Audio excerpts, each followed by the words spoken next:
Good evening.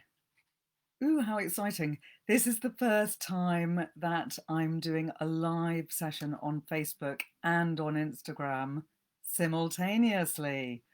So I'm just setting up my camera for Instagram. I hope that that is going to work successfully. And apologies to people joining me for the first time. I don't totally know what I'm doing with Instagram Live. I've become semi-professional with the Facebook Live, though let's not speak too soon. Um, but it's great to see some people there. Thanks for joining me. Sorry about moving the camera around a lot. Hopefully, I will get this organised shortly and work out the best way to do it. Um, so it's great to see you here. And tonight, I'm going to be talking about escapist fiction. And I'm very excited about this. And I'd love to hear about your thoughts on escapist fiction. What's the kind of fiction that you turn to escape and why? So please do send me comments either on Facebook or on Instagram or any other way that you like to. You can also reach me on Twitter, though I may not see it until after the event. So, what is escapist literature? Is the first question. What is escapist fiction? I would say that escapist fiction provides an escape, a psychological escape, from thoughts of everyday life by immersing the reader in exotic situations or activities.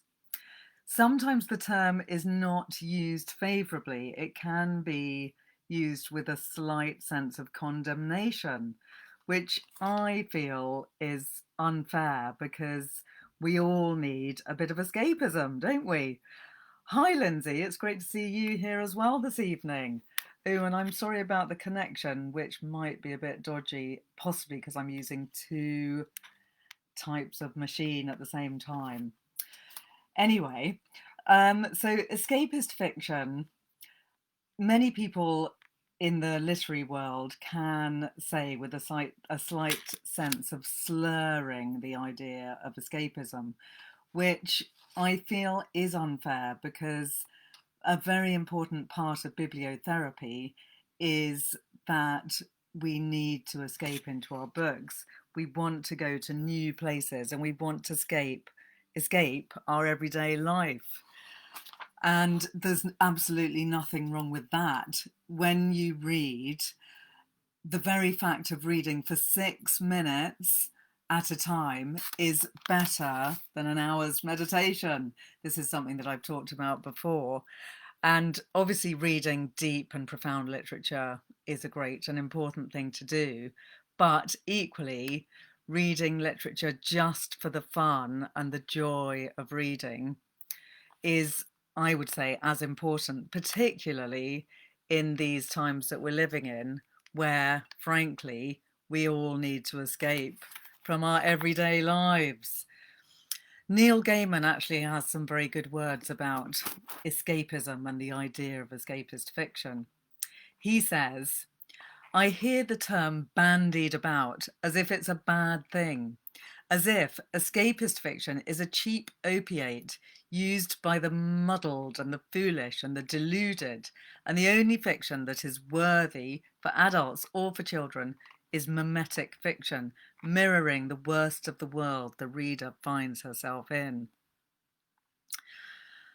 This is often the attitude of the literary establishment, in fact, that people tend to think that escapist fiction means having a happy ending, going to a romantic place, possibly having a romance, and it all being very light-hearted and fluffy, which we're going to discuss this evening is far from the case. Gaiman goes on to say, if you were trapped in an impossible situation, in an unpleasant place, with people who meant you ill, and someone offered you a temporary escape, why wouldn't you take it? And escapist fiction is just that. Fiction that opens a door, shows the sunlight outside, gives you a place to go where you are in control. You are with people you want to be with, And books are real places. Make no mistake about that. And more importantly, during your escape, books can also give you knowledge about the world and your predicament, give you weapons, give you armor, real things you can take back to your prison, skills and knowledge and tools you can use to escape for real. So that's what Neil Gaiman has to say about escapist fiction. And I wholeheartedly agree with him, particularly when he says fiction is actually real. Make no mistake about that. I'm with him all the way. Many of his novels are as real to me as places that I've actually been myself. One of which is The Graveyard Book, which is a really fabulous book about ghosts who adopt the who adopt a child and look after him when he's in a graveyard. Also, his book, The Ocean at the End of the Lane, is a really lovely book, which is highly memorable and completely real. He's actually made a real place, which in the minds of all the fans that have read him, exists in the real world. Gaiman also pointed out that J.R.R. Tolkien reminds us the only people who inveigh against escape are jailers. So don't let those people who are anti-escapist novels put you off. We're here tonight to talk about all kinds of escapist literature and what that means to you. So one of the first types of escapism that I'd like to mention, and by the way, thanks for bearing with me this evening while I'm being mildly challenged by technology. I'm just trying to reach my comments on the Facebook page, which I don't think I'm quite managing, but I'll try and get to your comments either while I'm talking, or if not, I'll come to them afterwards and leave replies. One of the most immediate types of escapism that one can go to in fiction is fantasy. So I've already mentioned Neil Gaiman because he is a really fantastic writer about fantasy. He's done a huge number of different types of books, but they're almost always fantastical. One of our most famous fantasy writers is J.K. Rowling, who wrote the wonderful Harry Potter books. And one of these is the one that I would say is the best for escapism. It's The Prisoner of Azkaban, because in that one, it's not just escapism because it's fantasy. It's also escapism in the sense of it's a book about somebody escaping from a terrible situation, which is Azkaban, which is one of the most terrible prisons in the history of literature. And Sirius Black, who is the godfather to Harry, has to escape from that prison. Now, he manages that rather wonderfully with the help of the Hippogriff. And I don't want to do spoilers tonight, but I'm assuming that a lot of you might have either read the book or seen the film already. The Hippogriff is a rather wonderful winged creature that has a beak. He's called Buckbeak, and wings. And through a really fantastic series of events involving a time machine, the greatest time machine in fiction, some would say, with Hermione Granger manipulating time, Sirius Black manages to escape on the back of the Hippogriff, and the Hippogriff itself is doomed to death and manages to escape. So it's escapism on many levels, one of which is the very fact that they are escaping literally, but also it's escapism in the sense of being fantasy. So starting with Harry Potter, I think that's a great place to start. But I'd then like to mention some other fantastic fiction, which is literally fantasy. So I don't know if any of you are familiar with the work of R.J. Anderson, who is a Canadian writer who's written this trilogy. This is actually the second in the trilogy, which are called Knife, Arrow, and Rebel. And it's all about fairies living at the bottom of the garden and humans, but the story is completely from the viewpoint of the fairies, and the fairies are really badass and impressively cool fairies. And the heroine is called Knife, and she is trying to save the fairies from extinction. It's one of those stories that does have similarities to others that you might have heard of, because it's all about the magical world being potentially condemned by humanity. But it does have a really great, unusual twist in that Knife, the fairy, gets to know a human who has had a terrible accident and is disabled. And she falls in love with the human. And without giving too much away, it becomes a very wonderful and empowering book also about disability. So it's a book that has a lot of different levels and is far beyond the expected levels of fantasy. It is a young adult book, but it's a great read for any age, and definitely one to put alongside the likes of Harry Potter and Neil Gaiman. Game of Thrones, we've got to mention when we talk about fantasy, and they are epic and great reads. Many people are obsessed by them. But I don't need to give too much eulogy to George R. R. Martin, because he has got a huge number of readers already, let's face it. But someone who is perhaps a little bit less known currently is Susan Cooper, whose books Oversea Under Stone and the whole series, which are called The Dark is Rising, are incredibly compelling and absolutely brilliant. Now, apologies to Facebook watchers. I am just going to check my connection on my phone, because the Instagram really isn't working all that well. But sorry, Instagram users, I'm going to try and work it out better next week. But it's lovely to see so many of you there, and I really hope that the connection isn't being too frustrating.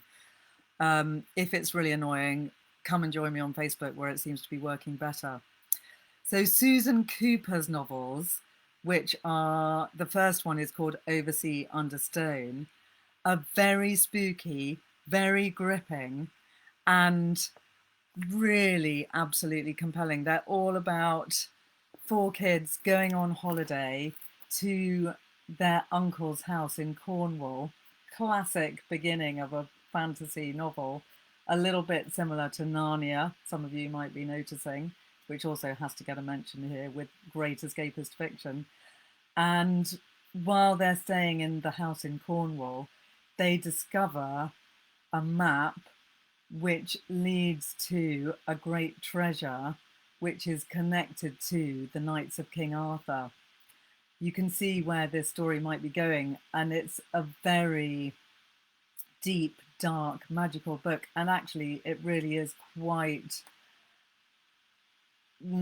deep and dark and really quite noir at times.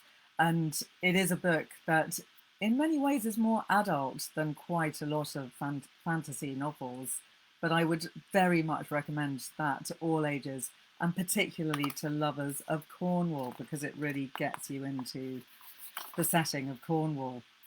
The Rivers of London series by Ben Aronovich are a fantastic series of books which are all set in a very gritty London urban setting, and they involve gods, evil policemen, ghosts, and a rather charming and in some ways flawed detective, Constable Peter Grant, and various wizards in the Metropolitan Police.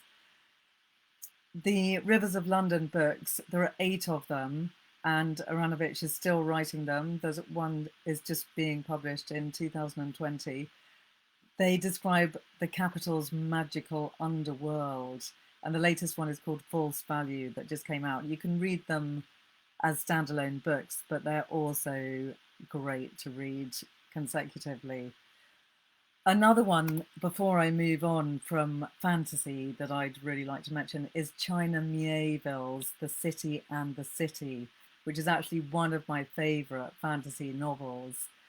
It's actually such an interesting and unusual book in which the characters, as they walk through the city, they experience two cities, which is why it's called The City and the City. It's very difficult to describe without reading, and it's a book that really challenges all your preconceptions of the world as you know it, but it has you understanding that there are two cities, one which is visible to you and one which is invisible to you.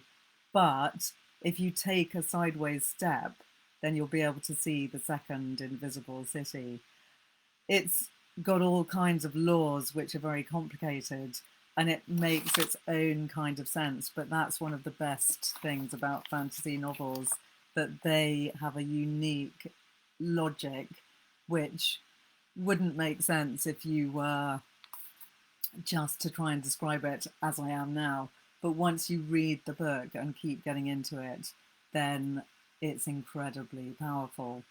Yes, Colleen, thanks for pointing out about Instagram cutting out. It's very frustrating, and I'm not quite sure what to do about it. And thanks for the people that are hanging on in there on Instagram.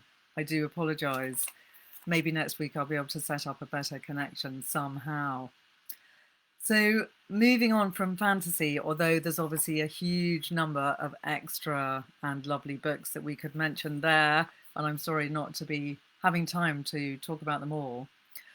When talking about escapist literature, it's impossible not to talk momentarily at least about sci-fi.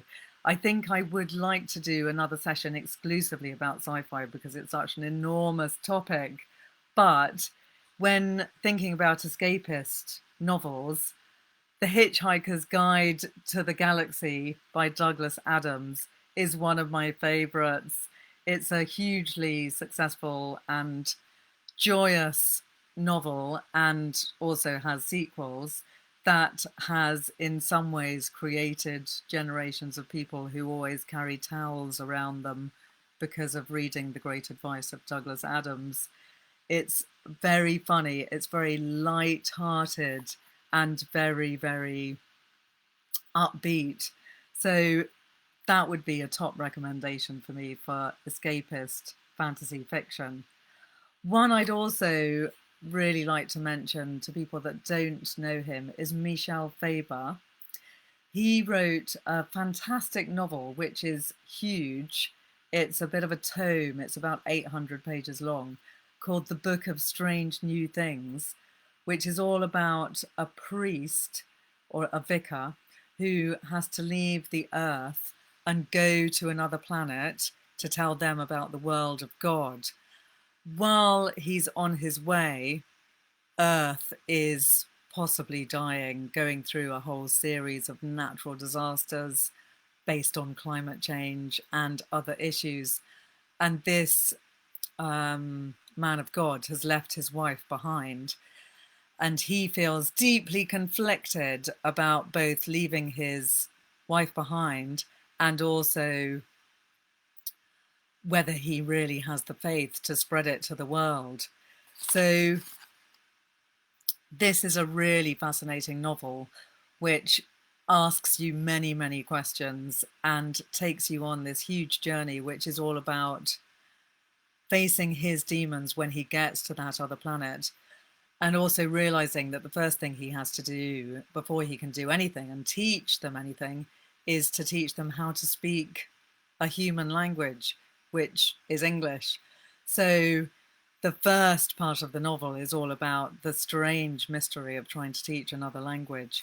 And that is a really fascinating and interesting journey that he goes on. It's escapism in its purest form in a way, because he literally escapes our planet. There's so many more brilliant sci-fi novels to mention that I will definitely be doing another session all about sci-fi. So we've mentioned for escapist fiction, fantasy, and sci-fi. Now, one of the next most obvious types of escapist fiction is holiday fiction, novels which take you to different places where you can run away to. I'm going to be doing a special travel literature on travel and going to other places on Damien Barr's Literary Salon Facebook page in July. That will be on July the 15th. So I won't talk hugely about fiction that goes around the world, but I will just mention a couple of great holiday novels which are really excellent escapist fiction. So the first one is very close to my heart, a book that I love, which is Green Gage Summer by Rumer Godden. Rumer Godden is a really wonderful, lovely author who wrote at least 80 books in her long life.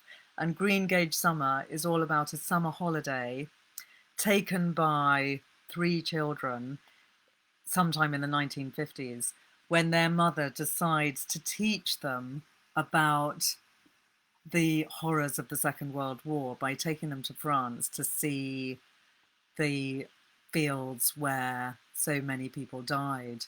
Now, on the way, unfortunately, while they're traveling towards the hotel where they're going to stay, the mother is bitten by a horsefly. And so she is put out of action and is unable to come with the children to their final destination, which is a hotel. Now, this hotel is a place ripe with green gages. And I'll just read you a little quote about the green gages because it gives you a flavour of her writing and of the book. The green gages had a pale blue bloom, especially in the shade, but in the sun, the flesh showed amber through the clear green skin. If it were cracked, the juice was doubly warm and sweet.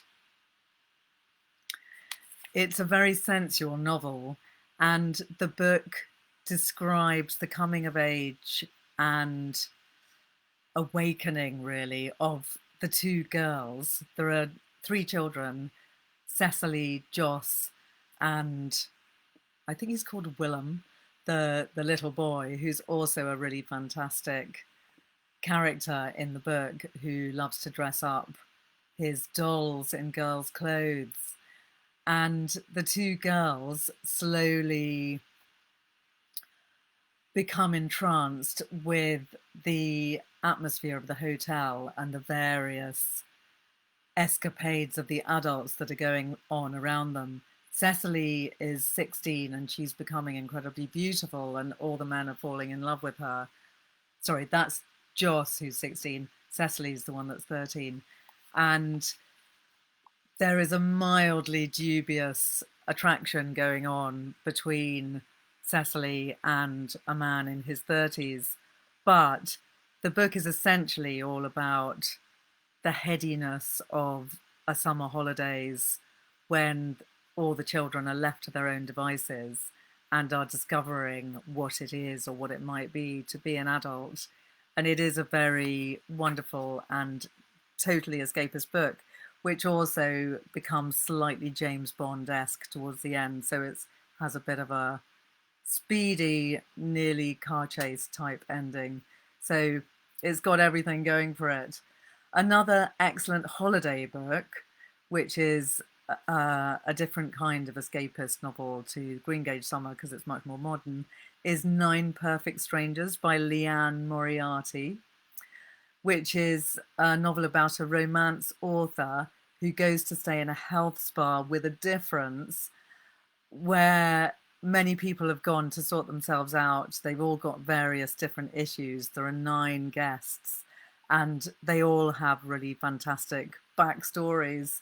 But the thing that makes it really fun and intriguing is the owner of the health spa is really obsessed with trying to do her best to change these people's lives for the better. And she's recently become sure that the best way to do this is to give them micro doses of LSD.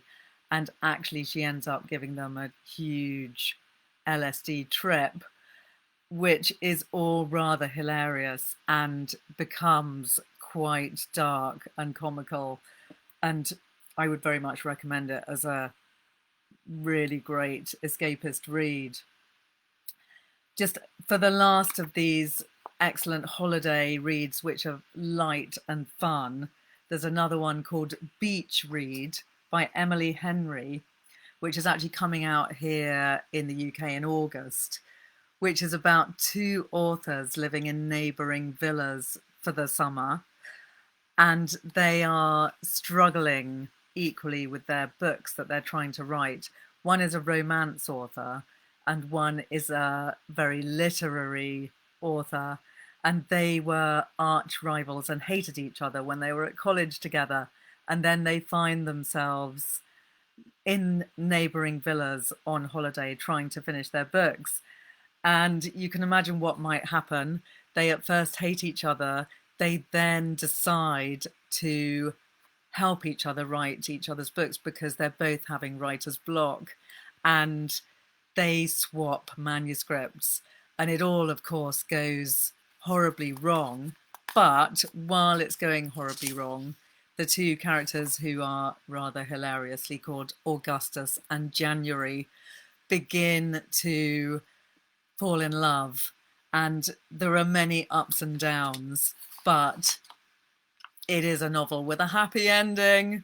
So Beach Read is exactly that. It's a really great, purely escapist novel, which I think a lot of you would really enjoy. For escapist reads, one of my favourite collections of books is The Darling Buds of May by H.E. Bates. They're set in 1958, and they are the ultimate escapism. It's been described as country romp, where everything is perfect. Some of you might have seen the TV series based on the same subject, and they on the series of books. And those books are just pure glory, 1950s heavenly innocence in a way. They're all about a family who are slightly living outside the law, dodging taxes, and living on a farm. It's a very bucolic, idyllic British landscape, and they're really fun. They're very light, and a great introduction to H.E. Bates if you've never read him. And if you haven't read him, you should then go on to read his other novels, such as The Feast of July. And many of his books are a lot more serious, but The Darling Buds of May are some of the best and the most fun and excellent escapism. Now, there's huge numbers more of escapist novels that I want to tell you about, and I'm going to move on shortly to novels which are actually about escaping from prison or escaping from bad situations, because those are also some of the best escapist novels, let's face it. But before moving on to them, one more great escapist novel that only just come out is 500 Miles from You by Jenny Colgan, which is, it's been described as being like watching Bake Off in book form. It's actually a sequel to The Bookshop on the Corner, which was a previous Jenny Colgan novel, which is also set in the Scottish town of Kirrinfief. And this novel is a little bit more gritty at the beginning. Many of Jenny Colgan's novels are less on the gritty side, but this one starts off with a nurse who is experiencing PTSD because she's had to deal with the near fatal stabbing of a 15-year-old boy, and she's been completely traumatized by it. And she is prescribed by her superiors to swap places with a man who lives in Kirrinfief in Scotland, in the middle of nowhere, in the countryside. And she actually is unsure whether this is a great idea, but when she gets there, she initially misses the joys of London, but she gradually begins to feel incredibly comfortable in the lovely Scottish countryside and feels that she's being embraced by the community. And it's a book that's very much about community and about the positives of working together with a group of people. The thing that makes it exciting and romantic is that she has to communicate with the guy that she's swapped with, who's an ex-army man, every day while he's living in London, having taken her job. And they, of course, slowly fall in love. And this is another book which has a really lovely, cozy, positive feel to it. Apologies again to Instagram watchers. I don't know why my connection's being so poor, and I will do my utmost to sort it out for next week. Meanwhile, I would love to talk to you a bit about books which are literally about escaping from bad situations. And one of the most famous and greatest and most compelling escapist novels of that ilk is Papillon by Henri Charrière, which was written in 1969 and was immediately a huge bestseller. It's a vivid memoir of brutal penal colonies, daring prison breaks, and heroic adventures on shark-infested seas. What can you not like about that? It has a total of 9 escapes in it, and it's based apparently on Charrière's real life. It's actually a loosely autobiographical novel. It's all about the hero, who's nicknamed Papillon, who was sent to a penal colony in French Guiana. He made his first break for freedom 42 days after arrival in that colony, and he then had to carry on being caught and escaping again throughout the novel. Good to see you there, Chris. Loving Papillon. It's such a great novel, and it really does stand the test of time. Even though it was written in 1969, it's still a totally compelling book. Another one that's on similar lines is The Count of Monte Cristo by Alexandre Dumas, which is set in 1815 to 1839, which is another one about a man wrongfully imprisoned, and it describes his escape. And that's a completely compelling novel as well, but written in a slightly more old-fashioned vein. The Underground Railroad by Colson Whitehead is about slaves in the American South escaping to freedom in the North.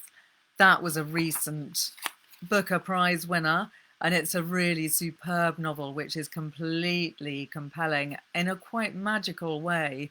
It's a novel that takes the idea of the Underground Railroad, which was a genuine reality, as a means of slaves escaping from their slavery, but it gives this Underground Railroad a reality beyond what actually happened. So it actually creates an Underground Railroad which literally goes underneath the ground, whereas the Underground Railroad that really existed was a metaphorical one. It was a system whereby people helped each other to escape. So that is another great escapist novel in which various people escape from slavery. Another one which I have mentioned before on these Wednesday nights doing Facebook live sessions is Room by Emma Donoghue, which is a really excellent novel about a woman who's being kept against her will in a shed by a very sinister man with her son, who she has had under duress because of this man. It's a novel which is also based on a true case of sexual slavery. But what makes it a brilliant novel is that the woman who is the heroine finds ways of entertaining her son, who's 5, during the setting of the book. and she keeps him occupied and positive and full of hope by giving him many things to do. Thanks, Tate, for your vote of confidence. Room is amazing and very emotional. I completely agree. It's a really excellent novel, which is written in the eyes, in the words of the boy who's 5. And he is wise beyond his years, but it explains how he understands the world from his strange entrapment in Room. And without giving too enormous a reveal, it is a book in which there is an escape, which is why I'm talking about it under escapist novels. So that's also what makes it really exciting. Another direction to go in when talking about escapist novels is road trips. So road trips are really fantastic escape routes to take in novels when you're looking for escapist fiction. And there are some really superb road trips in fiction, too many to go into in detail.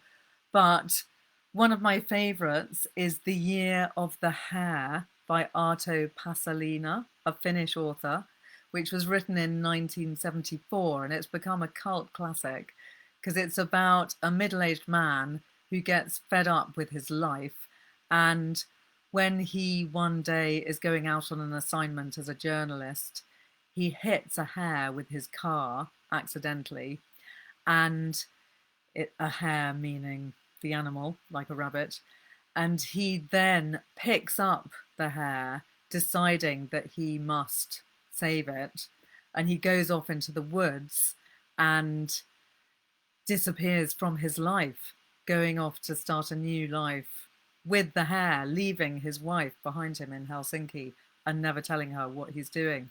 So he then goes off on this strange road trip in the woods. It starts off as a road trip, then it becomes a woods trip, but I'd still call it a road trip.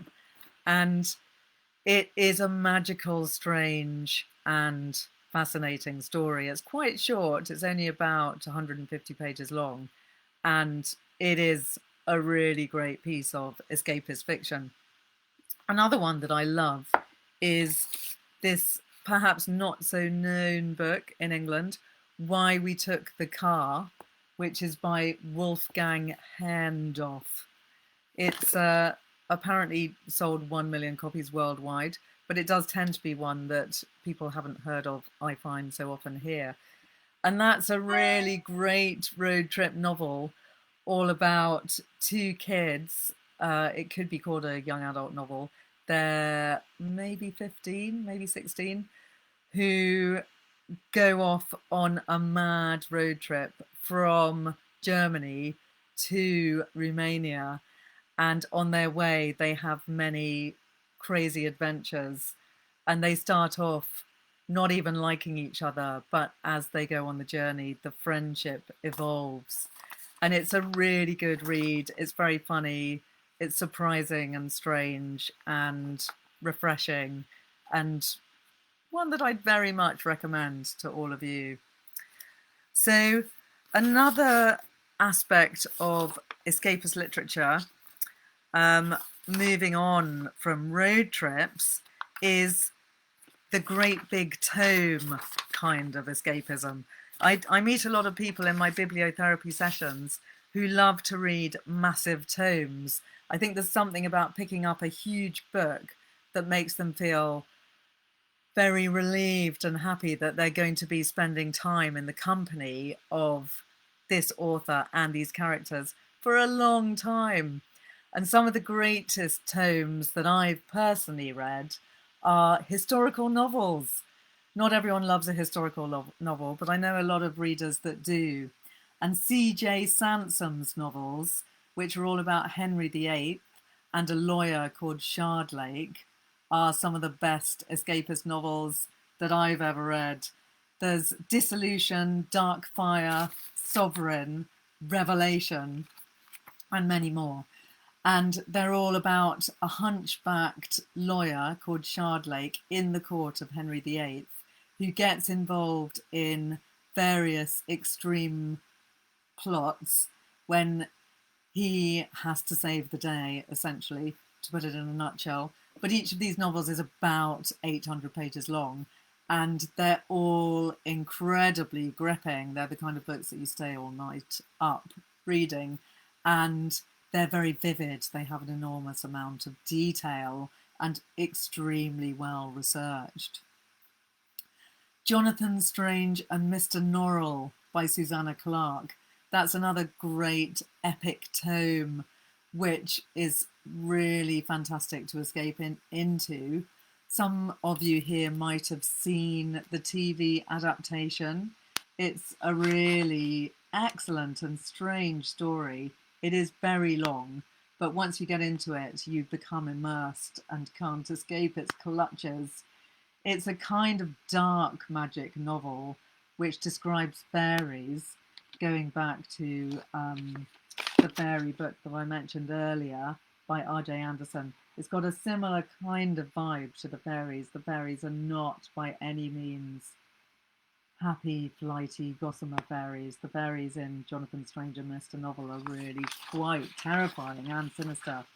It involves curses on humans which last for hundreds of years, and very strange goings on, and it also is told through different viewpoints, which mean it takes a little bit of getting into, but it's a really excellent epic tome to dive into. This magical kind of aspect to escapist novels leads me back once again in a way to fantasy, but I think there's a particular type of fantasy which involves magic, which is extremely compelling to some of us who grew up loving magic. So one of my favourite of those magical novels is Carter Beats the Devil by Glenn David Gould, which actually stars the great Houdini himself. It's actually based on a real magician called Charles Carter, and it delves into the mysterious death of real American President Warren Harding, who went to Carter's real magic show and survived the magic show, but 2 hours later mysteriously died in strange circumstances. Glenn David Gould takes these real events and turns them into something magically fictitious and wonderful. And it's a very pacey, absolutely gripping novel, which I can totally recommend for a brilliant escapist read. Also, on similar lines, The Night Circus by Erin Morgenstern, which is a book which attracts love and hate, but mostly love. It's a book that I did really love. It's all about a circus called Le Cirque des Rêves, which involves a battle between two magicians. And one of the best reviews I've heard of this book was someone who said they wanted to inject this book into their bloodstream. That's how much they loved it. They said it completely redefined them as a person because it was so utterly compelling, magical, and full of brilliant fantasy ideas. This reviewer said, "There is some kind of magic feeling about this book that I can't explain with words. It was like sharing a 400 pages moment that meant nothing but the closing of space and left nothing but a memory you're not even sure wasn't a dream. This is the kind of book you remember when you close your eyes and bathe in the moment of a sunset." So she clearly absolutely loved that book. And I did too. It's a novel about a circus that only appears at night, and it appears at midnight, and you can only get into it if you are the right person. But it also is a love story, and it's about two magicians who are having an epic battle to the death. It's highly romantic and absolutely impossible to put down. One of my favourites ever. So that's quite a great and large selection of escapist fiction. Before I stop, I just want to mention another kind of escapist fiction, which involves a particular publishing company. Just trying to pick a few of their books up to show you, which is, there we go, the Perrin Press. I'll just show you one because it's going to be easier than showing you all of them. Here we go.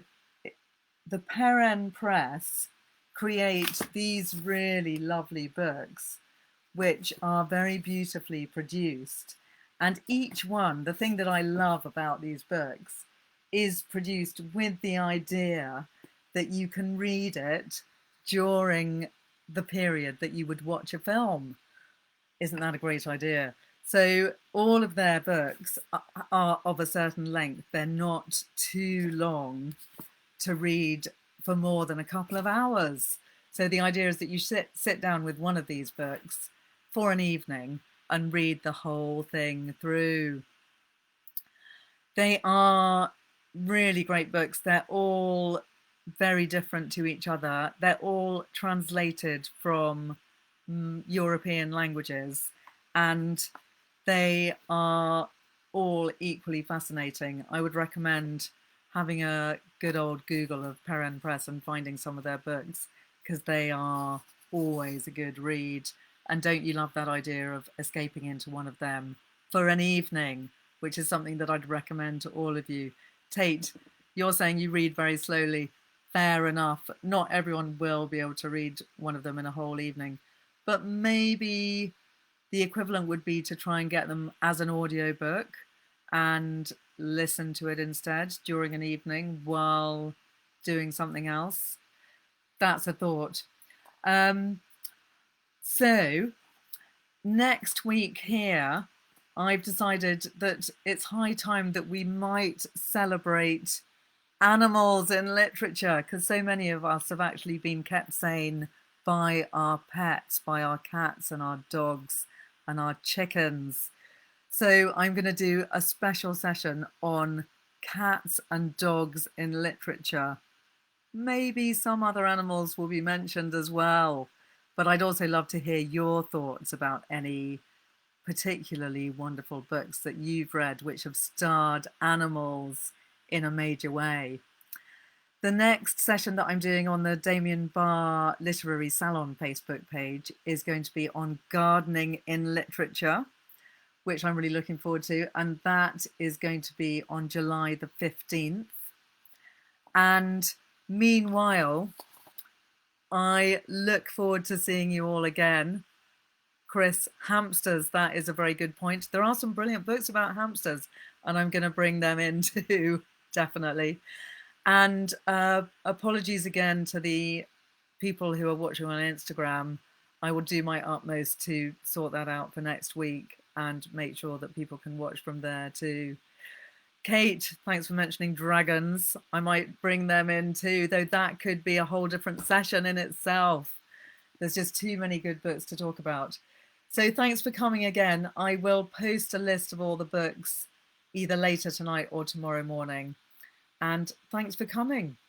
See you next week.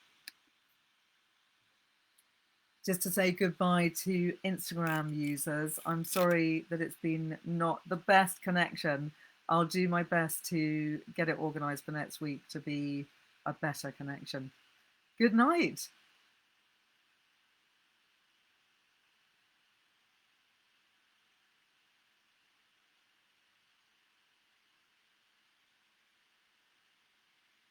Can I save it?